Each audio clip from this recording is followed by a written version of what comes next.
بدنا إيماهن من جرتو عد وقت قال الجوجو إيبي كرتا دوني دباقة ناطري حتى نجواب كفحن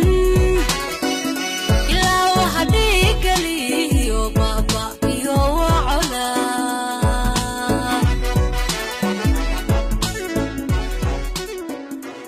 xeebaha Soomaaliya ee badweynta India ayaa waxa loo badinayaa inay ku jiraan kayd shidaal oo ka mid ah kuwa ugu waaweyn adduunka. Khubarada dhinaca daraasaadka juqraafiga ayaa waxay tilmaameen in balaayiin barmiil oo shidaal ah aan weli la taaban ay ku jiraan badda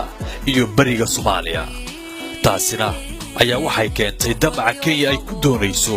inay ku boobto badda Soomaaliya.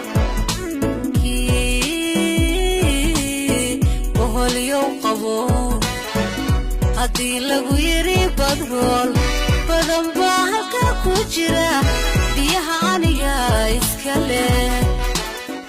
shidaalka iyo kheyraadka kale ee badeena waa dhaxal ay nooga tageen awoowayaashina mana jirto shakhsi ama dawlad shisheeye ka iibin karta waqtigan la joogo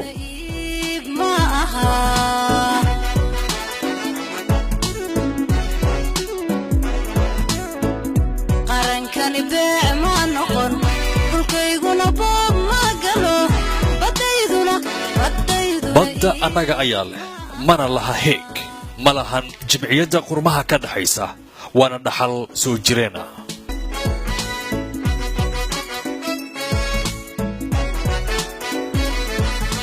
damiir haddaad leedahay ka dhiidhi in la boobo badda Soomaaliyeed bartana ku fiiq siyaasiga boobka dhaxal ka dhigtay ee doonaya inuu boobo baddeena isla markaana uu ka iibiyo shisheeye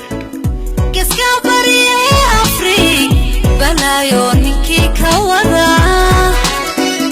ولا ما بدبعضيو بقناها يساقي كجري khubarada ayaa waxay sheegayaan in dalka Soomaaliya laga heli karo 110 bilyan oo barmiil oo saliid ah iyo 100 trilyan oo cubic feet oo gas ah waxa ayna tani ay Soomaaliya ay awood ay u siinaysaa inay bedeli karto sicirka sayladaha adduunka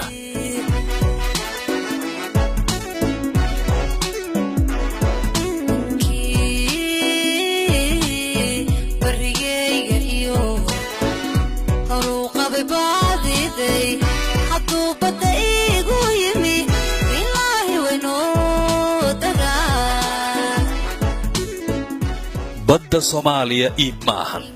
damaca Kenya inta damiirka Soomaalida ku jirto waa in ay ka dhiidhiyaan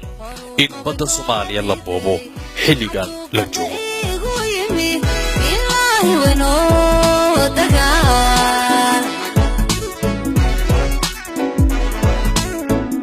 qarankani baa ma noqon dhulkayguna boob ma galo badayduna